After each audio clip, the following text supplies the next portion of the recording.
Hey dudes, welcome to Splat from the Past, the only 80s themed horror and sci-fi show where things can get totally radical.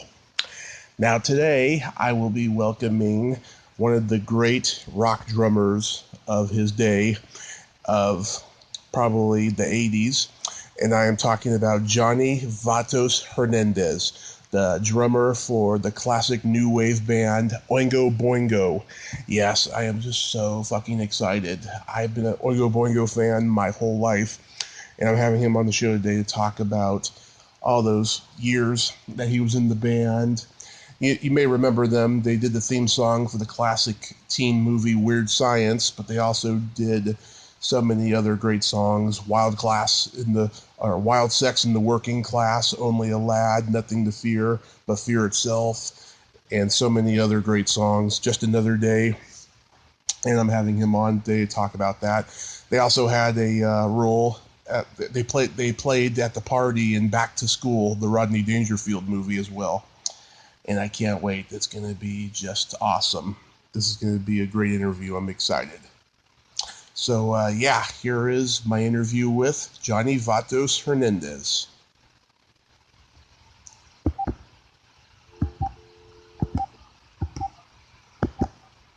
Good morning. Good morning, Johnny. Welcome to the show. How are you? I'm doing good. Just having a cup of tea, starting my day, watching a documentary on classic rock. Nice. That is so awesome. Well, this is such a great honor. Thank you for taking the time today. Oh, you're more than welcome. So, going back in time, long before Oingo Boingo, did you always gravitate toward music? Well, I started playing when I was in 8th grade, and I really love music. My cousins had a band, and so I played my 8th grade parties, and went on to high school. My mom told me, she goes, if you want to be a rock and roll drummer, you're going to have to get a job. And if you want to play jazz, like you like Buddy Rich, then you're going to have to get a job. But if you play all kinds of music, you won't have to get a job because you'll always be working. And I thought that was the best advice I've ever gotten. So all through high school, I played in Dixieland band, I played in stage band, I played in the marching band, played in the pet band, played in the orchestra. I was in the LA Junior Philharmonic Orchestra growing up. I played. I've been playing nightclubs since I was 15 years old. Wow! Because back I was so lucky to be in a certain time in history you could work 6 nights a week as a musician. Yeah. In the 60s and through most of the 70s. So I've always loved music, and it kind of. My mom always on Saturday night there was a vibe in my house. It's Saturday night, and now we've got a party. Mm-hmm. So that's what music meant to me. It's Saturday night, and somewhere there's a party going on, and I got to play it. Yeah. At what age did you start playing drums? I was probably about 13. 13. Yeah. Is that your only instrument? No. There's the de facto Mexican instrument. Everybody plays guitar. So my cousins all played guitar, mm-hmm. and I would sit and watch them, and they taught me how to play guitar. Okay, nice. I played guitar when I went to school. I started fooling with keyboards, so I know my way around a keyboard and a guitar. Nice. What drummers influenced you? Pretty much anybody you've ever heard. I love so much. I just love music, and everybody from Sonny Greer with the Duke Ellington Orchestra to Buddy Rich to Gene Krupa to Chick Webb to Baby Dobbs to all the way through all the rock drummers, all the Louisiana drummers, all the country drummers, Larry London, who passed away years ago, John Guerin, Mitch Mitchell, Shelly Manne, Art Blakey, just name any of them, and all of them have driven me insane. And, the cool thing about being a great drummer is you only have to be great for an hour or two a day. Yeah. You have to be the best guy in the room and the best guy for the band, and no one can touch you at that moment. And that's so very true. And so I've seen like Lenny White play with Return to Forever and Billy Cobham just roar the house down, and all of them just magic moments. I saw the Miles Davis with the Jack DeJohnette and Chick Corea and Dave Holland. I just love drummers. It's amazing. It's a beautiful instrument. I'm so in love with the instrument that I still, I'm really fortunate. I'm sponsored by a couple of major big companies, and throughout the years they've given me so many beautiful instruments that, every day I can set something up. I can pull out some orchestral music. Right. I can read a snare drum part. I just love it all, man. So there was a drummer that hasn't influenced me. And it's funny, sorry for me for going on, but it's okay. These are such terrible times. It's brought out such love for me. It's just, you start to, I think we should need to say, I love you more and more and more. And even if you think you might like the person, you should say, I love you, because, we have each other. And these are terrible times run by stupid leaders who are greedy and have neoliberal privatized our lives away so much that you can't find a school with a great music program that isn't suffering, or a music program at all. It's, terrible times that the arts are, that give us a breath in our life and are so exciting and vital, are just so marginalized in so many ways. It's just in our health. I mean, we're all suffering in our health right now. But anyway, long story short, and the musical thing, it's beautiful. Music is such a wonderful, powerful thing, and I believe in singing every day. You find a song, you find a time, da da da da. You do work on anything before you slip into. You just find some notes that make you smile, and you sing them, and it feels good coming through your body, and that's what drums does. That's what is, that's what's my healing force is, gongs, drums, harmonic resonances, and all that kind of stuff. So, growing up, I enjoyed it so much. I enjoyed playing for dancers. When I was 19, when I was 17, my mom signed a release so I could go on a USO tour. I went to Vietnam. in 1969 in the height of the occupation, not as a warrior, but as an entertainer.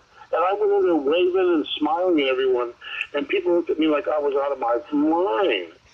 and I for all the time I was in country, I sat every night with colonels eating T-bone steaks, and they would all talk about how great they were and how the grunts were out there, and nobody. War was a funny, ugly, terrible thing, and a Marine saved my life a couple of times. We were in a rocket attack in the Mekong Delta. People blown up around you, and it's not pretty. And so, we live in a country with a war economy, and orchestras are dying. You know, Mm-hmm. there isn't a radio. You know, cities are losing their classical music stations. There isn't one. You know, there's a famous story of Joshua Bell Mm-hmm. playing when they finally closed the classical music station in Washington D.C. Our country's capital, they don't have a classical music station. He sat in the subway, played all day, and only one person recognized him and gave him $20. Could you imagine how stupid you would have to be to not walk by Joshua Bell or listen to a violin player and go, "Oh my God, just sit there. Just sit there and stop and listen." Yeah. How you could walk by that. And that's, man. Anyway. So what's this? 17. I've been doing this because I'm getting all my timeline together because I'm working on a book about myself. Oh, good. Or stories or short stories or whatever, but I've enjoyed every moment. I've had the weirdest career, and then I moved on. I did shows and did pitch shows and did recordings and all kinds of stuff. In the 70s was my pop era, and I played with Helen Reddy, and I was a house drummer with the Midnight Special for about a year and a half. Mm-hmm. The house drummer with I only played Doug Kirshner's rock concert a couple of times. So I was doing TV shows and traveling all over, playing with Helen Reddy and Peter Allen, all these different pop acts, Frankie Avalon and Petula Clark and all that kind of, doing all that. And so the music scene started to change, and I had a chance to work with Tony Basil, some of the Lockers dancers, and the guys from Devo. They were doing a show at the Fox Venice Theater, and they was doing every Friday during the month of June, and we played these rock and roll shows. I was the only drummer. There was 2 bass players, 2 guitar players, percussion. It was just massive, and I was the loud, kick-ass drummer. Danny and Steve Bartek came to every show, and they thought, "Man, what would be so great to have a guy like that in our band." So they asked me to join the Mystic Knights of the Oingo Boingo. And so I knew all about the Mystic Knights. I heard about them before I went on the road with Helen Reddy. I saw them play at the KPFK Music Fair. They marched into monkey suits and had xylophones and beautiful accordion players, and it was an incredible show. And I wanted to be in it, but I couldn't. I was out making money. So they asked me to join it, and they said, "Well, you know, it's like a theatrical group. It's we dress in costumes." And I thought, "Oh my God, vaudeville! I've never been in vaudeville." Oh, I didn't tell you that about 4 years before that, I played with Spike Jones Jr. Oh wow! And we played those, all those, cocktails for 2, and all those classic Spike Jones tunes. Yeah. Bum, bum, bum, bum, bum. Yeah. All those classic Spike Jones bits. That was really amazing. Some really famous players in that band. But anyway, so Spike Jones and Helen Reddy, the reason I brought them up, were the only 2 bands that once I joined Oingo Boingo, I could never mention that I played with. They made me, I didn't have to sign anything. They just said, "You cannot do that." Because when we dropped the name Mystic Knights, it just became Oingo Boingo. No, the press would have just said, "And now from Spike Jones Jr. to Oingo Boingo," or, "Boy, he's not a rock and roll drummer. He played with Helen Reddy." Oh, that's good. So anyway. That was what, 78, 79? Yeah, that was exactly it. Man, L.A. had a magical music scene at that time. On one side, you had bands. You had bands in punk like Circle Jerks, X, Fear, and then on another side, you had Go-Go's, Wall of Voodoo, You Guys, and then on another side, you had the heavy metal bands like Van Halen, Quiet Riot.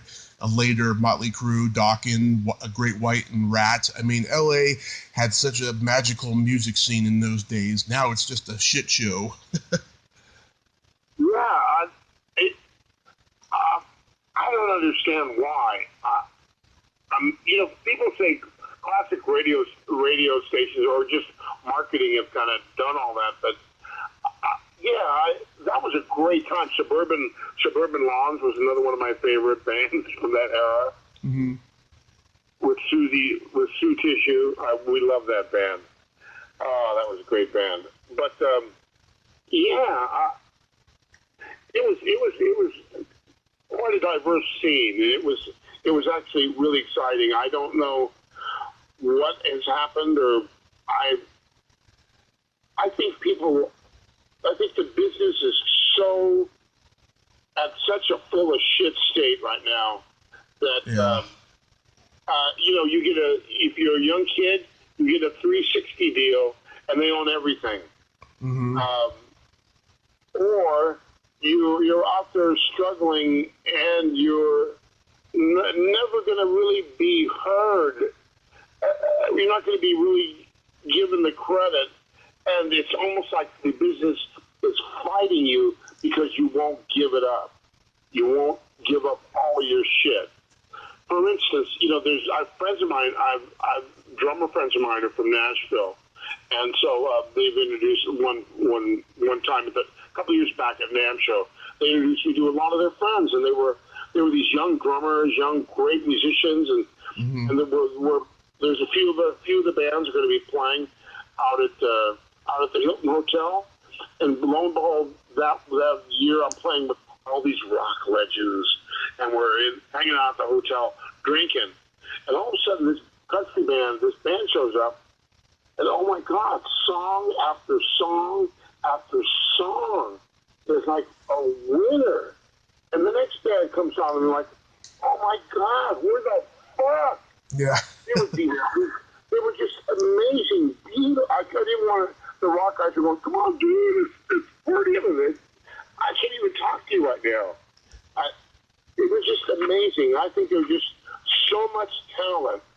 I think, maybe if Bernie Sanders gets in, or Cortez, and we can change this whole feeling around, those people are going to come out of the woodwork. I just think that there's an underlayer of just powerful, beautiful talent just waiting to come out, and a lot of them don't put it into bands anymore, and people have different moods and different time schedules and economic constraints. Yeah, they're not willing to take the time. Even my son's involved in a couple of pop act things, and it's hard to get. Boingo rehearsed 3 days a week, from 3 in the afternoon to 10 at night, with a dinner break, and we did that. And it takes that kind of commitment. Yeah. It takes that, and it takes once again, it takes the inspiration of a powerful leader, and that was Danny. One of the things that happened, Danny always wrote. In fact, when I joined the band, he would write pieces up, and I go, hey, mother, whoa, this isn't a song, it's a medley. He'd write these 15, 20-minute songs. I'm like, dude, you got to break this stuff up. This is one song here. This is one song. He goes, all right, okay. Yeah. So, we would work on a song, take it all apart, every note, work on it, agree that it all sounded good, the drum sounded good, the bass, everything sounded good. Then we would put it away, and he'd be ready with another song. So this one would go on for 9 months. We'd learn 30 songs, never going back to the very beginning. Then he'd say, okay, we're going to do a show. Now, here are the 30 songs we're going to be playing. So we'd have to go back. At that time, we had cassette players, thank God. Go back, look at all our notes, reteach ourselves the songs, relive those moments, come back and play them. And then we would only pick 15 of them, you know. Yeah. But that's what it takes, you know. That's the kind of, you know, focus and stuff it takes to have a band. And this new generation, I don't know, you know, I don't have that much confidence in them being able to do that. Maybe with, you know, maybe I'm missing the boat. I know a lot of, you know, I'm also, too, getting to the point where I'm getting old, you know, where it doesn't, you know,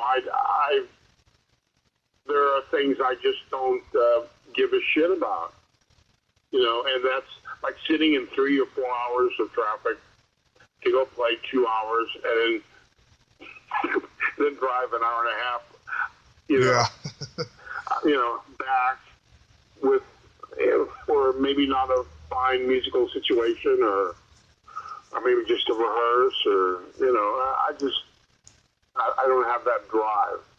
Yeah. You know. You guys got to be in that concert movie Urge a Music War, which was kind of a punk and new wave Woodstock. Right. Yeah. And that was you know, I was not playing on that. Oh, really? Yeah, that was a friend of mine named David Eagle.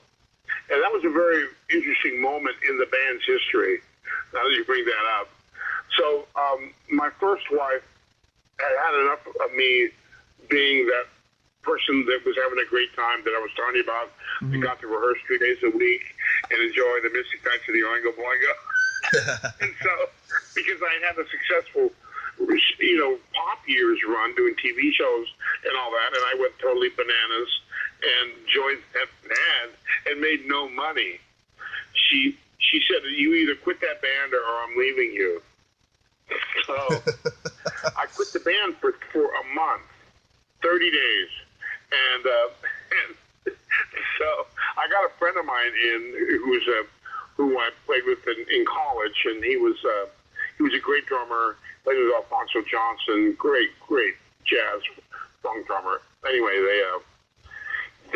he played with them for about a month. I went to a show at the Whiskey. After he'd been only playing with the band for 30 days, I went to the show at the Whiskey, and I sat there and I was like, oh, bummed out. Oh, man, he sounds pretty good. You know, he sounds really good.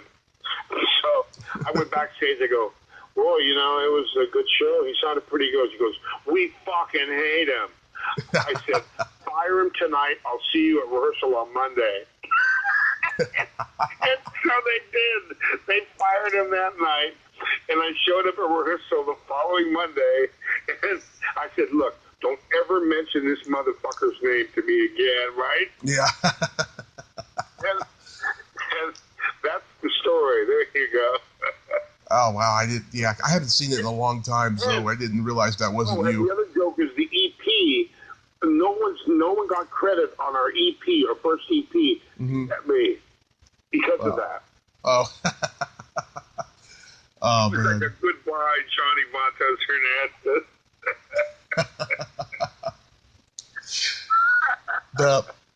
The first full-length album was Only a Lad. I was reading that Danny wrote a majority of the songs after reading the newspaper. Yeah, he's, you know, his parents are teachers, right? Yeah. So they're, yeah, you know, it's, what's really cool about, I believe that, number one, because all of them made sense to us, and all of them, you know, he's that quick. He's a quick-minded, clever young man. Yeah. I wouldn't doubt that at all. But it was really neat because all those songs came from a really from the Reagan era, and they're all pretty relevant to this day. Yeah, capitalism, imposter, controller. Yeah. Nothing's very perfect system. What you see is what you get, your mother. Yeah. You guys did a good cover of "You Really Got Me." Oh yeah, so he brought that to rehearsal, Mm-hmm. and we were playing it, and he didn't know what to call it. He didn't know. And Steve Bartek goes, "Well, it kind of sounds like You Really Got Me." He goes, "What? No, try it. You really got da da da da da da da da da. You really got me." Go, yeah, let's do it. And that's how that came about.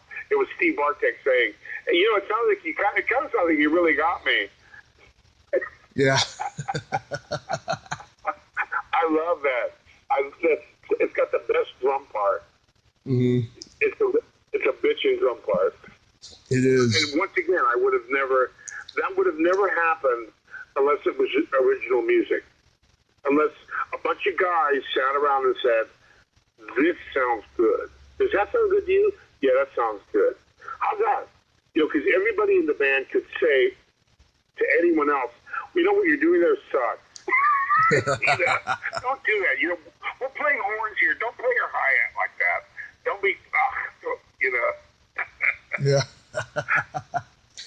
And Little Girls is not a pedophile song. It's about short girls. Oh, man. So we have a lawsuit against this company in Canada right now. We've had it for about the last, Laura does, and Danny, or Engel and Danny. They have a lawsuit. This pedophile group in Canada pick up the song and uses it for their advertising. Oh, that's gross. That is so gross. Yeah.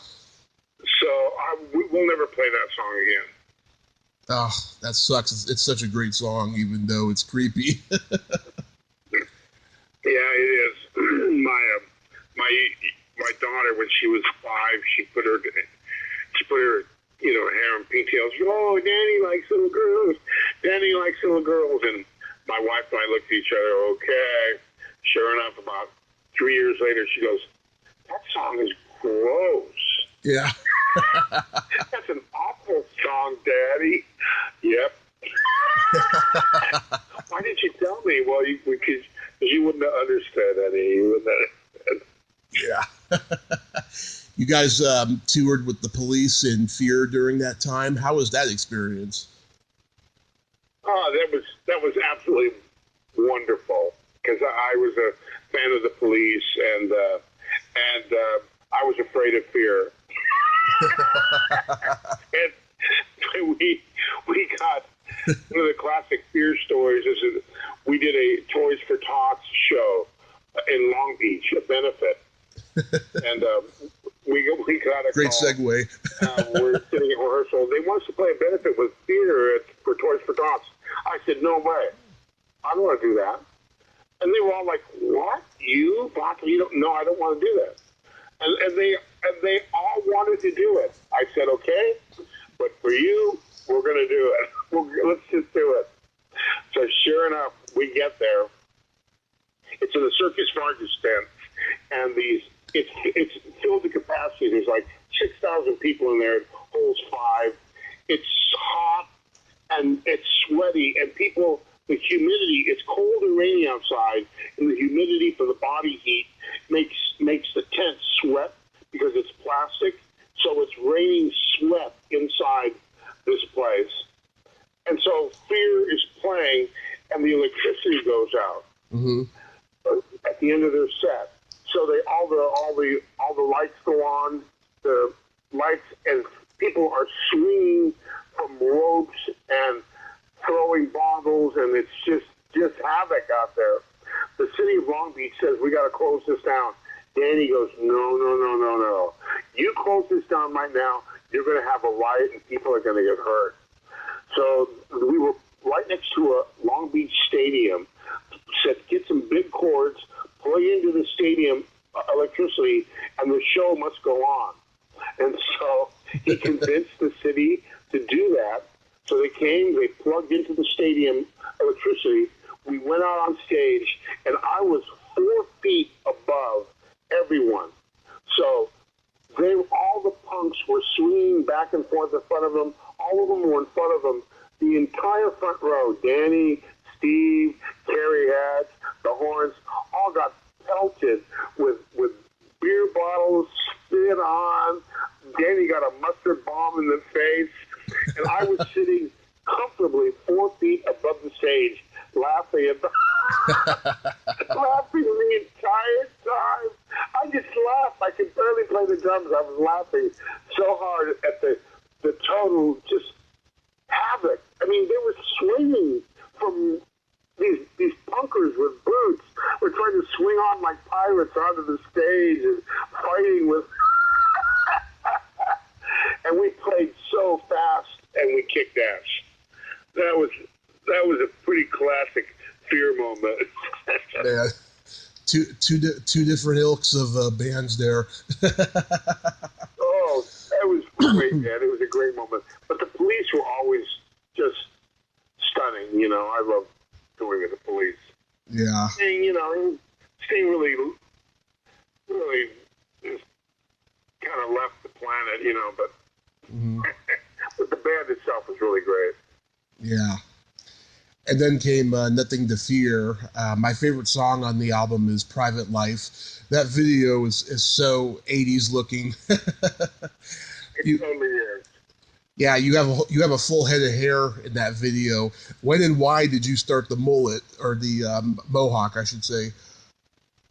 Well, I had this drum tech named Darren, who was a hair guy, and we were playing a show that you can probably see now, live at the Ritz, and he looked at me, he goes, you know, I could cut some wings on the side of your hair. I said, you could? Like, you mean like the Nike wings? He goes, yeah. So he did it, and it kind of looked like a mohawk, and ever since live at the Ritz, I've been wearing a mohawk. I just decided that, you know, that first of all, I got a big fat face, a big fat head, and I didn't like all that hair hanging over my cheeks. Yeah. You guys became the go-to band for teen movie soundtracks. Better Luck Next Time for the Last American Virgin, Goodbye Goodbye for Fast Times at Ridgemont High, and then you guys even did the theme song for Bachelor Party. You guys had a really huge following amongst teenagers in LA, it seems. Yeah, we did at the time. And there were a lot of movie people really liked the band. You know, of course, Tim Burton and Hughes. He was a big fan of Danny's, and so they were always getting a hold of Danny. You know, so that was a good thing. Yeah, I know that Danny didn't care for the Weird Science theme, but did he also hate the other theme songs for movies, though?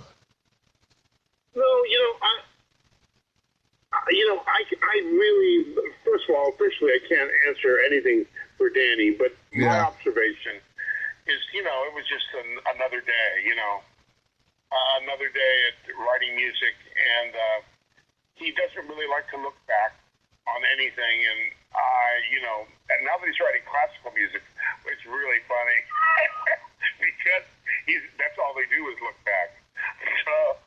So anyway, maybe he's maturing in that way now. But no, I think it was just another day at work. And I remember when he came to rehearsal one day, he goes, I just wrote a theme, man. It took me 20 minutes. I just wrote a theme. They're going to play it on this new cartoon Simpsons thing. And I just did it in 20 minutes, man. It's going to make millions. I'm like, okay. Sure enough, it was a theme to The Simpsons, Yeah. So he's... there is, like I said, that music was written in the 80s, and there was a youthfulness to it, And even now with my band Oingo Boingo former members, there's an entirely, as I'm aging, we're aging beyond this, there's an entire generation that is discovering that music. Mm-hmm. And the parents that have played it for the kids, and the kids are showing up, and they're anywhere from 10 to 30. Mm-hmm.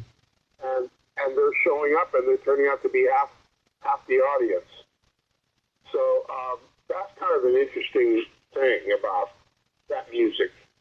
You know, we don't have, once again, music business is in a real shit place for anyone to take advantage of that. Yeah. but you know, it means we make a little income, play a few shows, have a great time, and you know, I'm the one man show. Yeah. I make all that happen, and thank goodness it's been happening, and it's still tons of fun. The band never went out on the road. The band never beat those songs to death. Mm-hmm. You know, like the rule of most of the time is we go in, be a success, and then you book another show in 3 or 4 months, and then you book another show in 3 or 4 months, and in 1 year you start to sell out every club you play at, and then you move on to larger venues, and that's the way the business was done in the 80s and through most of the 90s, and even now, if you can get that happening. But you know, Danny did not want to go on the road. We would plug in a record for 5 to 6 weeks, and then stay at home and work on another one. Wow. So we never made a big chunk of change. Yeah. I really love the song "Happy" for Summer School. It's credited to Danny only, but it's a great song. Yeah. It's, you know, Danny did. I remember somebody asked me about that. Did anybody write for the band? Well, one time in a moment of weakness, Danny goes, "Listen, you guys, why don't you bring some stuff in, you know, and I'll take a listen to it." So he brought stuff in, and his answer was, "Well, I'm not going to sing that." And that was that. Okay, well, if you're not going to sing it, you're the lead singer. No one else is the lead singer, so I guess end of story. The third album, Good for Your Soul, has many great songs. Nothing Bad Ever Happens to Me. I remember the video for that where all your heads were on platters. Yeah, that was a great video shoot. That went on to the next morning, and I think one of the reasons, and one of the funny moments is toward the end you'll see a scene where only 2 heads pull out of the table because Sam got so pissed off and tired he went home. Yeah, that was a great video and a great song, you know, and once again, you know, so relevant even today. Dead or Alive, Wake Up, It's 1984, great songs. You even had your own song, Cry of the Vatos. Oh, yeah.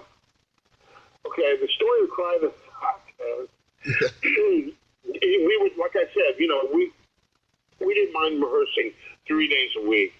But on Friday of Easter weekend, Danny goes, "We're going to go into the studio on Sunday."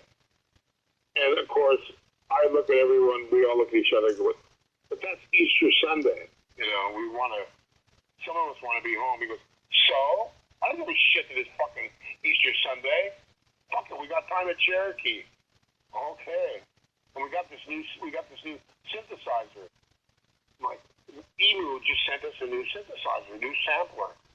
And I'm like, so what the fuck? So we're all grumpy, and we show up on Sunday morning, 10 o'clock, we're there at Cherokee, and we're getting drum sounds, boom, boom, boom, boom. And they whips out the synthesizer by Emu, and it's a sampler. And for the first time, you can sample 2 sounds on the same keyboard. So I'm setting up the drums. Danny goes, "Okay, I know you're really pissed off about being here today. So give me a good scream. Give me a scream about it." and we'll sample it. So I went, ah! And I started screaming, you know, and then I screamed some more. And he goes, okay. And then he broke down himself going, oh, wow. Yeah. Like that. I mean, we're all pissed off, and you just go, oh, wow. So he says, okay, now start playing a drum beat. So I just played like a slow variation of a merengue beat, which is, and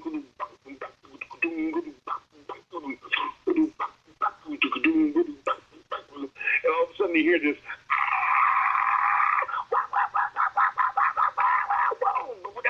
and it sounded like me screaming at time, but I just started laughing so hard I could. If you listen to the drums really loud, especially on vinyl, I'm falling over laughing, and I'm falling over laughing because I can't stand it. It's so crazy, and I played that beat for almost 10 minutes, 15 minutes, and I stopped at the end, just dropped my sticks, and I'm laughing. And so I go, okay, we got it, we're done, and that was the end of the session. Then they just cut it all up, and he did some more jamming on it, put some ball phones on it, and horns, and that was the cry of the Vatos. From Easter Sunday, from a fuck you session at Easter Sunday. It's a great tune, though. Great dude, I love it. How did Danny's solo album come about? Well, Danny works a record company. We were in a very tight place at one time. We looked out for each other, and when there were some drummers, when the band started to get famous, would show up and try to take my gig, and they go, "Hey, this guy you introduced us to, yeah, he's famous, right? Yeah." He goes, "He just wants the gig." So maybe you could use me, or I'm like, "Are you fucking kidding me?" So we would kind of look out for each other. So Danny came to rehearsal one day. He goes, they're pressuring me to do a solo album. They really are, and I feel bad. I don't want to do a solo album, but I want to do an album and I want to use everybody. But there are some ideas I have that I don't want to hear about. I don't want any feedback about, because we always gave him feedback. He said, if you could do this album and not give me any feedback, not talk to me, just do what I want you to do, then you can play on it. So we all said, yeah, fuck, why not? So for that one album, I just went in, we just played ideas that he wanted, and I just went and sat in the lounge, watched TV, smoked a joint, relaxed, Yeah. just chilled out, and he got to do a solo album, and he was very happy with it. He really liked it and appreciated what we did, and that was kind of his solo album. And it was very kind of him to do it that way. Yeah, Gratitude is one of my all-time favorite songs. It was on the Beverly Hills Cop soundtrack, which is bizarre because I don't even think it's in the movie. Oh, right. Yeah, there was a lot of that shit that went on, too. The things that didn't quite make a movie, what was it, Irving Azoff, really hated us until Giant Records, that whole thing. So was Dead Man's Party the biggest record you guys had? Yeah, it was. And one of the reasons I think we left MCA was because, here it was, the biggest record we'd ever have. And all of a sudden, the album went dead at MCA. And what happened? Well, it was on its way, and that was it. Yeah, but if it was selling this much and doing this much, you should have pushed it again and pushed it again. So then we had our big meeting at MCA, and they explained to us how it all works. And then how it all works is that we have $10 million we have 6 bands, and we spend so much money on each band, and no one, you only get so much money. So after we spend $350,000 on you guys, we're not going to spend one more penny. I go, wait a minute. But of all those 6 bands, this was shooting out with a rocket. We should have kept pushing it. And they said, yeah, well, then we would have to have a meeting about it, and that would take another 8 months. So anyway, they apologized to us, said they would do better the next record. And so then we just, fuck you, fuck you, motherfucker. And so that's kind of why I think that could have been even more successful. It was a great album. It still is a great album. But it was funny how they just kind of dropped the ball on it. Yeah, Weird Science really took off for you guys, even though Danny didn't like the song and stuff. I heard he didn't like the video even more. And I actually have a friend who was in the video, Donna Russo. Yeah. Yeah. Just Another Day is a masterpiece. I think it's one of Boingo's best songs. It's a real departure. It has like a mid-'80s AOR sound to it. Yeah, it's a beautiful. We played it at all our shows. It's an incredible piece. Yeah, it is. Danny composed the music for Back to School. Is that how you guys got in the movie? Yeah. They wrote us into that, and that was a really good thing. I think that was part of the deal. Yeah. How long did it take to shoot that party scene? I took about 3 days. Got to hang out with Rodney. Yeah. Rodney comes up and goes, hey, so what do you do? I go, oh, I'm the drummer. He goes, the drummer, yeah. All the chicks and half those guys go for the drummer. I look at John Harvey and I go, did he just hit on me? Did Rodney just hit on me? John goes, I think he did.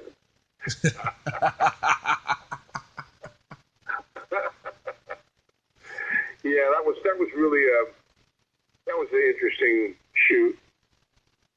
Yeah, did you guys get to hang out with Sam Kinison? Yeah, that's where we met and got to hang out with Sam, and we went to go see him a couple of times at the Comedy Store, and he was always really nice to me and nice to everyone. He loved the band. He introduced me to his friend Juan Jeremy. He was a big fan.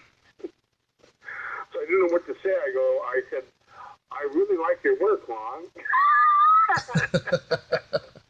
He goes, yeah, somebody's got to do it, Yeah, I remember I've interviewed a lot of comedians who came up with Sam, and they told me, oh my God, when he would get fucked up on cocaine, he would like take credit for inventing things. Yeah, which was a lot of the time, yeah. Yeah. Oh man, that's awesome. So the next album, Boingo, not one of my favorites, but Elevator Man is a catchy number. Yeah. That's a good one. That's a good one. Yeah. Let me see. I'm trying to remember what else is on that album. Home Again. Yeah, which was used in Home Alone Again 2. They used that. They used Home Again. Oh, okay. Yeah, We Close Our Eyes. Yeah, that's a classic. That was #1 in Brazil. Really? 17 weeks. And they even wrote it into a novella. And when we went down to Rio to play Rock in Rio, they wrote us into the novella and shot a scene with us there. You could probably still find it on YouTube. And we played that song that night at Rock in Rio. There's 40,000 people there. And there's a section where it breaks down to claps. They just started clapping anyway. And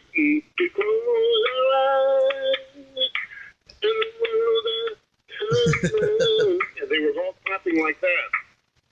And there was 40,000 motherfucking people clapping in perfect time. Mm-hmm. They were so perfect that I stopped playing. And whenever I would do that, the band would turn around and look at me like a herd of sheep. Turn right around to see what was happening. And they turned around and looked at me, and I pointed to the audience, and they looked down, and for like 2 bars, the audience was playing the song. Oh, man. It was just an amazing, amazing moment. Yeah. So that was... Yeah, Where Do All My Friends Go and Not My Slave is on there, too. Oh, yeah, Not My Slave is pretty romantic tune for a lot of people. You know, we get a lot of requests, even to this day, to play to that. Yeah. I own Boingo Alive. What made you guys want to do a live album with no audience?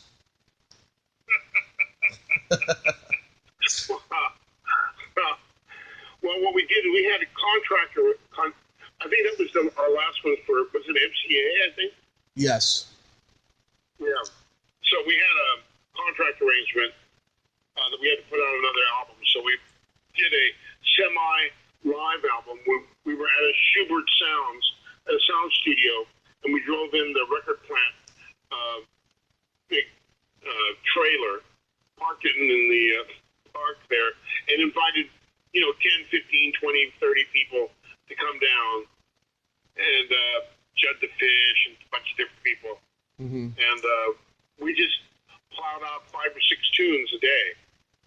And we did them a little faster than we did on the recording. And, it was a contractual thing.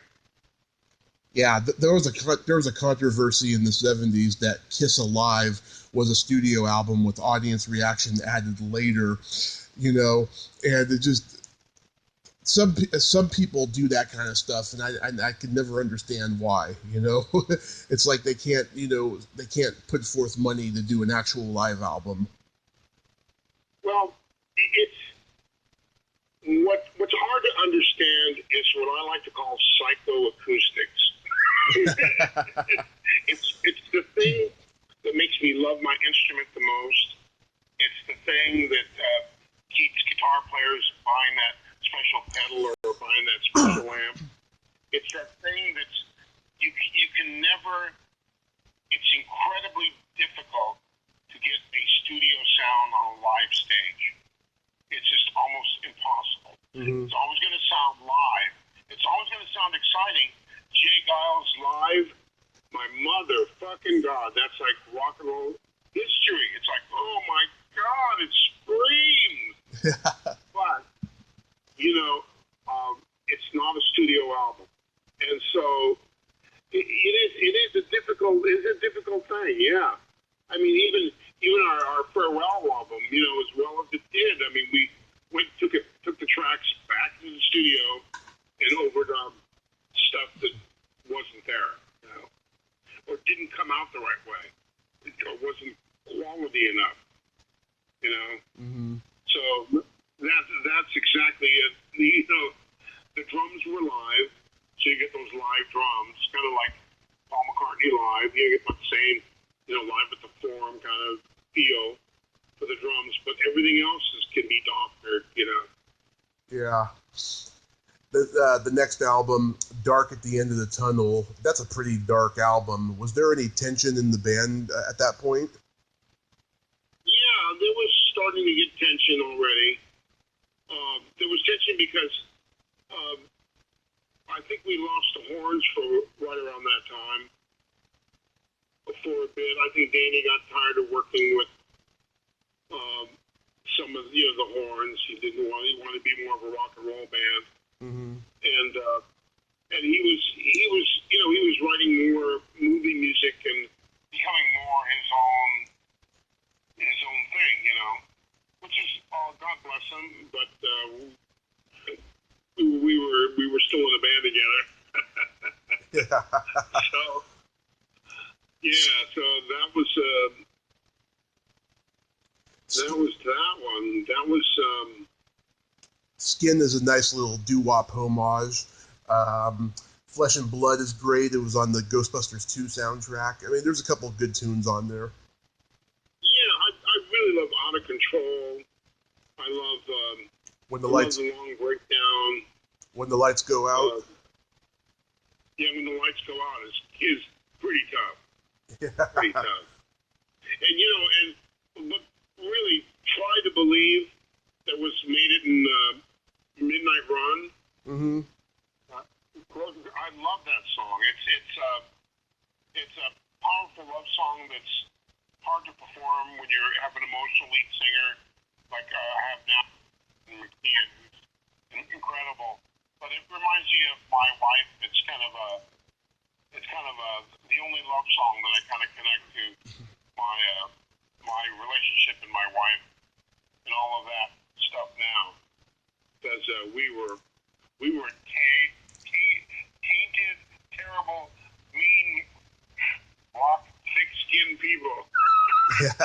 And we found each other. So and we were recording that song when we were dating. Mm-hmm. So we've been together now for about 32, 33 years. And Congrats. so The last album, Boingo.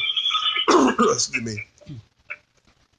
The last album, Boingo, was a very ambitious album, unlike anything you guys had ever done. It's a dark, modern, alternative rock sound. Why is that? Well, again, these are my Johnny Vatos unofficial views. Yeah. But I think that it's Danny was being definitely a leader, more of a leader, wanted to take the band different places, and I think he was feeling kind of restricted and wanted an edge, and I could feel the change, the pangs, of him still going in another direction, but Darkness has never been too far from any of the music that Oingo Boingo did. Of course. And I think that this is just another explanation, another view of the rock. Mm-hmm. I think that when he wrote this stuff, I was really proud of him. For some reason, I enjoyed a lot of it, and I think a lot of it he was like, I can't see because it's useless. I mean, that was a real stretch for Danny, because it wasn't, he couldn't hide behind certain things, and he was putting himself more out there, Mm-hmm. And Mary was a real torture for him. we played that song for a week. Mm-hmm. Before we recorded it. I hated that song by the end of that week, and then you just have to take a deep breath, Yeah. smoke a joint, and like it all over again. But Insanity was just, it made my skin crawl. It was I still love playing it. The video is very trippy for Insanity. Yeah. I like the cover of I Am the Walrus. The Walrus was just something that just happened at rehearsal. Kenny just looked around and goes, I am here, you are here, we are. And Steve and I and John just went into it. He literally did it that way. And Steve and John were masters at being on their feet. You could count a song in, and they don't even have to know what key it's in. They would just start playing, and by the next 8 bars, we'd be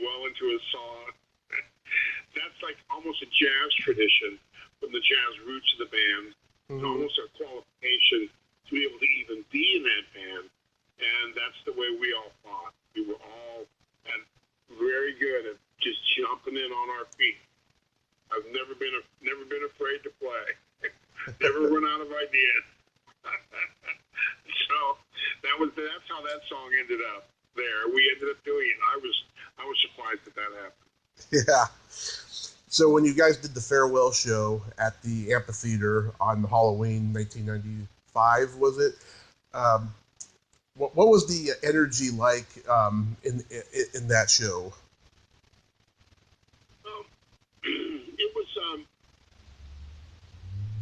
It was exciting because it was such a big show, and by that time, one of the things that killed the band, I think, in the long run, looking back now in hindsight, is that we were kind of jocks to each other. Mm-hmm. You know, like, well, who can remember more songs? I don't know. Are you tired? I'm not tired. What, are you getting old? What's wrong with you? What, you don't want to play one more song? So it got to a point where we had talked ourselves into playing these 2.5, 3-hour shows, you know? Yeah. And we have to just do it. We have to play all those songs. We have to do it. And so it kind of beat us to death. So just the job at hand was so daunting that that took a lot of energy. And so just getting through the shows was enough to even think about. But on the last show, it was definitely really, really a difficult moment. Mm-hmm. And I think I'm the more of the emotional one, I think, of all of them. And it was a very difficult thing for me. And everyone else hit it pretty good. Yeah, it was kind of a, oh well moment. You know, it's like anything in the entertainment industry, you have to go, oh well, and just wake up in the morning, the next morning, and go, next. Yeah. Now what are we going to do? It's like, and I enjoyed every moment, and, you know, every minute. My kids were in the kids choir. Mm-hmm. My son Freddie, Lila Avila, she was in the kids choir. My daughter Larissa was in the kids choir. So they remember that last show. They remember they were 4 and 5. Mm-hmm. And yeah, so that was that. And, you know, and it really lifted a burden off of Danny. And I think Danny was thinking about that, where he could really kind of immerse himself into writing. Yeah. So that was, and thank God, you know, Steve is a school orchestrator and really held Danny's hand throughout most of his career until Danny was able to do what he needed to do. And he still works with Danny all the time as his chief orchestrator. And yeah, it's I'm proud of Danny as a writer, and you know, it was a great moment. It was great to be in a rock and roll band with somebody like that. And but he does scare me. And like the last scary story of Danny Elfman, mm-hmm. I like to share is my son was playing with the at UCLA, and they were doing a tribute to Danny Elfman music. He was in the orchestra, mm-hmm. and so we were there with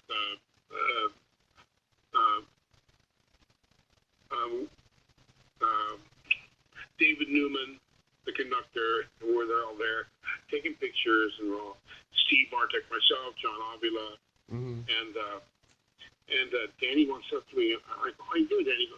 He leans over to me because he knows how this is insane. He gives me this crazy look in his eye, and he goes, I'm writing 3 movies at once. And I just stepped back, and I took a deep breath. And I went, whoa. And I just walked away. I couldn't, you know how you would punch your buddy and go, yeah, buddy, yeah. Yeah. I'm so close to Danny. If I did that, I could mess him up. Mm-hmm. You know, like when a pitcher is pitching a shutout and no one will talk to him. Yeah. Because he needs to focus. 3 movies at once. You're doing with 3 movie companies, 3 directors, 3 orchestras, 6 orchestrators, and you can keep that straight in your mind and show up on a Sunday night and take a picture with me. You're fucking in another planet. Yeah. I knew better. I wanted to be his friend, so I was afraid. I could have made fun of. I could have gone off, but I just decided that no. This means a lot to him. All I'm going to do is, it's one of those things I could mess him up so he could call me in 4 months and go, why the fuck did you say that? Why did you say,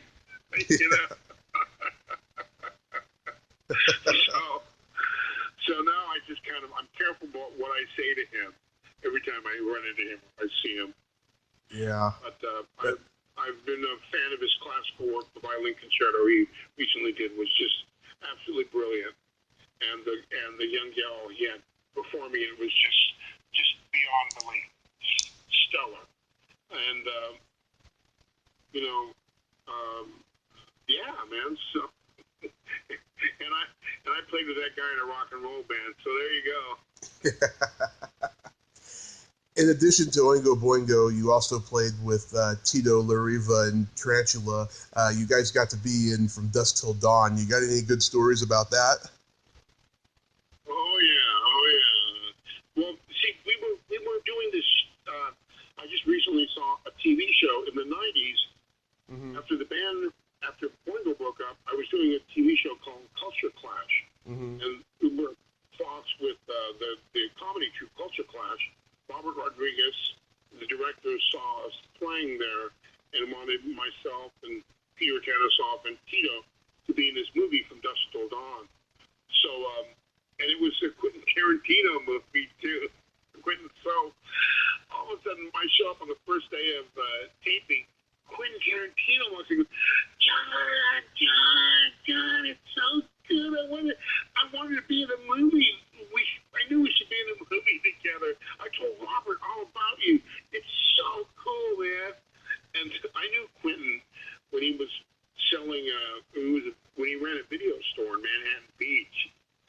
So it was in the 80s, and the band was famous. And I would go in there, and Quentin was behind the counter, and he would watch all the Hatchet movies, all the violent movies you could ever imagine. Of course. And I'd walk in there, and I'd go, how you doing? He goes, John, let me show you what I've been watching. And I'd peek over the counter. It was like we're looking at porn or something, the way he watched it. I looked over, and I go, oh, my God, that's terrible. Oh, I don't like any of that shit. So I'd get my money. I'd get my movies and leave.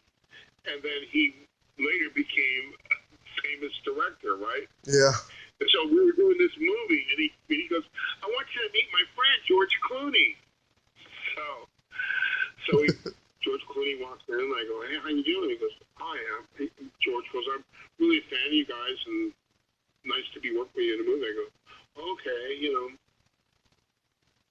Yeah, and wow. that's all I said. And he looked at me, and he goes, shh, and he walks away. I'm like, I don't know who this guy is. Thanks, Mm-hmm. So I go home and I tell my wife I met this guy named George Clooney, and she about fell over. Me, the guy from ER, and I hate medical shows. Yeah. So I never saw ER. And years later, I'm going, I could have been friends with George Clooney. I just said like, oh yeah. And at least I could have played with maybe his aunt, Rosemary Clooney, because I'm just a jazz fanatic. I love jazz.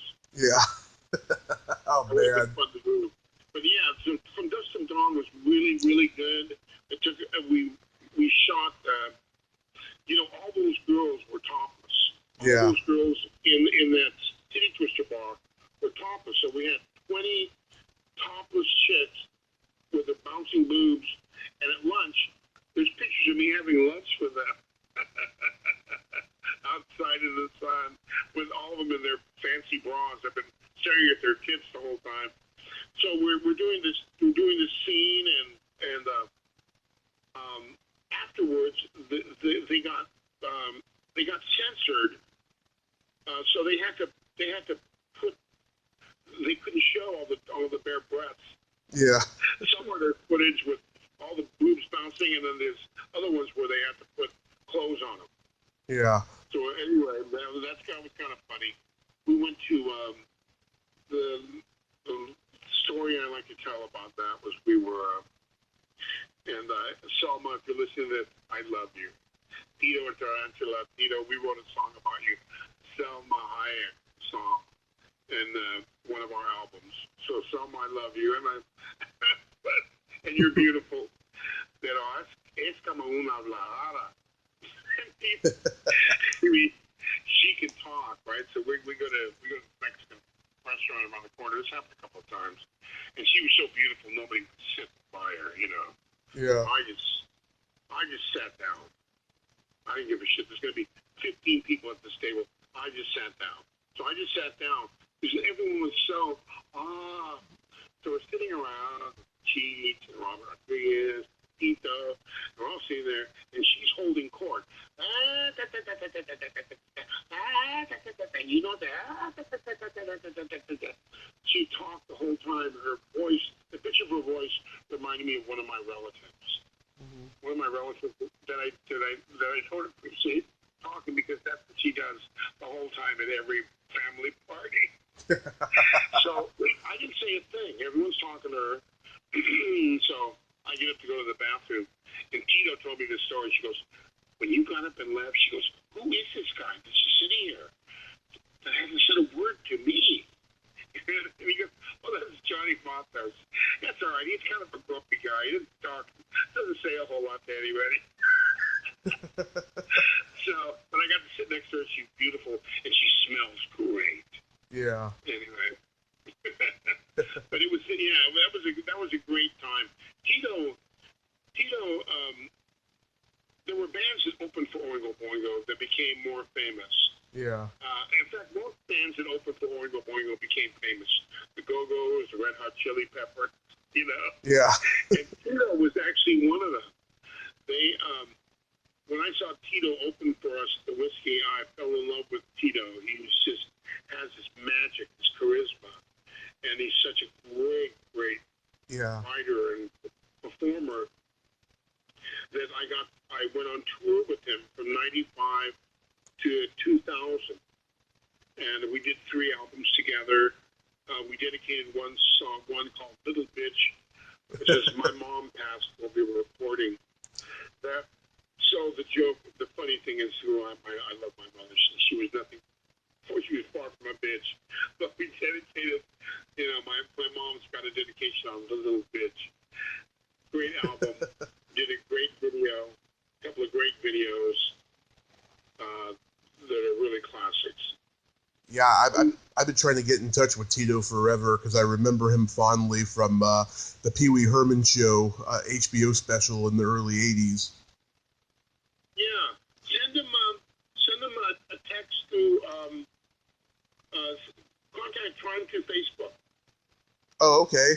And tell him to make sure you just talked to me and we were talking about you and how great you are and would you like to do an interview? And he's also very good friends with another friend of yours, this beautiful girl. Lynn Stewart. What's that? Lynn Stewart. That's right. I love Lynn. Yeah. That was my old guy. I love Lynn. She's just beautiful. She's the greatest, yes. I've interviewed her, and I interviewed Brian Seth, a.k.a. Rick Wright, who was also on the special. Yeah. Yeah. They're very good people. Tito can still blow out a microphone. He can still, his voice is so strong. After I finished a little stint for about 3 years, I took a hiatus of going to Germany, and then we went back and did a 20-year reunion tour, and did another 3 or 4 years of touring with him back in 2014 and 15 and 16 and parts of 17. So I really enjoy Germany. He can still, the cool thing about Tito is that in Europe, without any advertising, he can put out a product and 30,000, 40,000 go right out the door. Mm-hmm. Wow. Which is kind of a great sale for an indie band. And then he when he goes on tour, it goes even more, but right out the gate. That's just the initial run. So he's still really big in Europe, still doing a great job, and I love him. And his daughter plays bass, and his other daughter sang for a while, Penny. Mm-hmm. His daughter Lolita played bass, and yeah, there you go. Nice. So what are you doing these days? I mean, I know we're in a crazy time right now, but when things are stable, what do you do? You got the other Oingo Boingo band, right? Yeah, I've been doing that for the last almost 12 years now. Oingo Boingo, former members, and just for the record, Danny was not happy about me doing that. Mm-hmm. Of course. So let's just say it started really rocky. He sent out a cease and desist to every place we ever played, and everywhere they've ever heard our name, denouncing what we were doing. Said he had no part of it and didn't agree with it and didn't want to be involved. Mm-hmm. Which pretty much started with all the doors closed. But we had a fan base here in California, and we didn't take ourselves too seriously, and we just played once or twice a year. And so the fan base kept growing, and the songs are still fun to play, and it makes a living. We've gone from from a band that makes $100 a night to making a good living, Mm-hmm.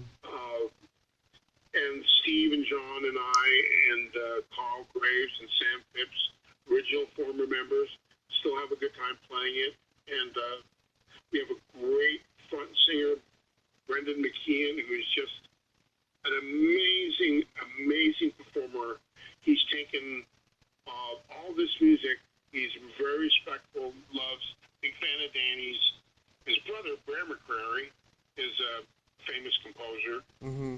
Also handled by Danny's group of composers. But he's an incredible singer and performer, and you can see him on YouTube. He's just owns it, and he's taken it to another place. We're in the middle of recording a CD right now, and as great as the band sounds, and as slamming, the drums are slamming, John's pumping, Steve's amazing. He is just a screaming bitch rock and roll singer, and just has taken it to another place that he likes. And so it's really a lot of fun to play, and that's kind of taking it back to how fucked the music industry is. It's the moments on stage and the moments of performing the music and the moments of being able to sell out a club, still being able to play music, no matter what music it is. This just works out because I'm the band leader and I know this, and I don't have to think about anything further than this. Yeah. I've been able to have a fun time doing it, and it's still fun. Music is still fun to me. The instrument's still fun. The music is still fun, and then you die. Yeah, it's a strange time we're in, but I do think that we are going to pull ourselves out of this. Yeah, it's a very awful time because we, as a group of humans, have not paid attention. We've been lulled into consumerism, into the perfect system. That's right. We've been lured into no one gives a shit because we got the new car, we got the hamburgers, we're all good, and no one stops and think that how it all became safe and how it all became fuck. There was during the Reagan administration when all these songs were written, it all began to fall apart. Where schooling became not free. Yeah. If those damn hippies are going to protest, they can pay for their own education. Ronald Reagan, complete with during the Nixon and Reagan administration now, healthcare became a for-profit. The fact that you could live or die was now privatized in a for-profit situation. I mean, all those things had a, Reagan, when he was the governor of the state, closed all the music. I had people tell me stories. Yeah, I would have been in music, but Reagan sold my trombone. Yeah. Huh? Yeah, they closed all the schools. They took all our instruments away. Like, are you kidding me? That is music. Some people, some clandestine music professors. Let's keep this on the down low, but they actually got instruments and put them in warehouses and didn't tell anybody, and they've released them from time to time.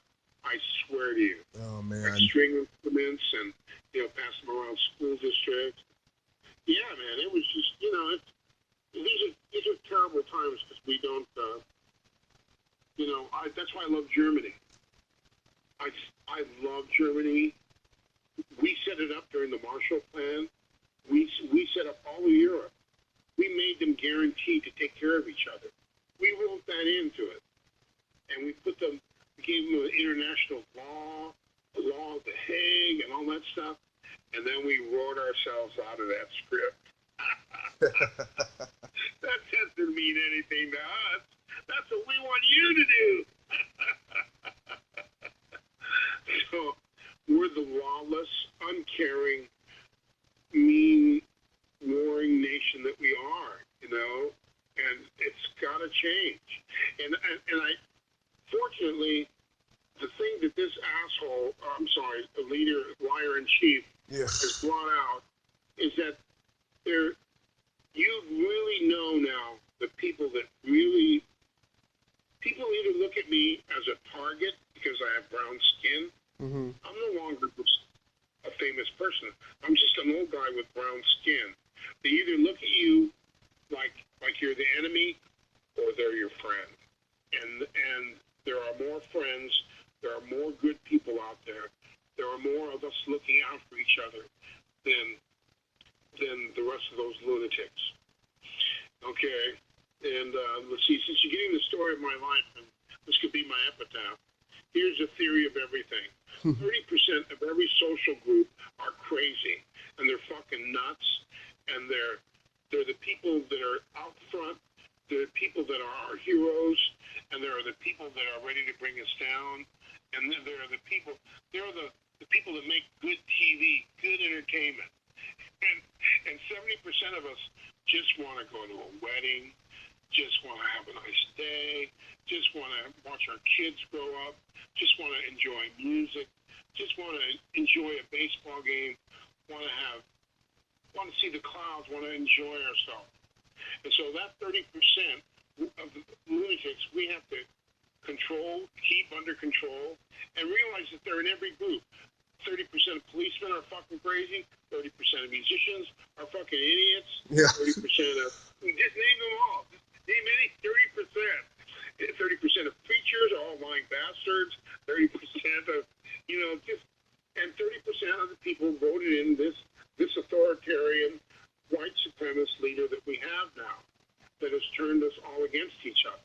It's a terrible card to play, but he's played it. And we've fallen for it because we're not paying attention. But the people that are paying attention are the people that are like you and me. They're going to make sure this all comes out for the best of all of us. Yeah. It's friggin' nuts, but I think that we're going to pull out of it and everything will end up okay. But we will. We have to believe that. Yes. Well, Johnny, I want to thank you so much for coming on today. This has been a lot of fun. Thanks, man. I've said way too much. I'm on this starvation diet, and I haven't eaten since yesterday. So I get on this energy rush. This is normally when I'm playing drums or I'm writing music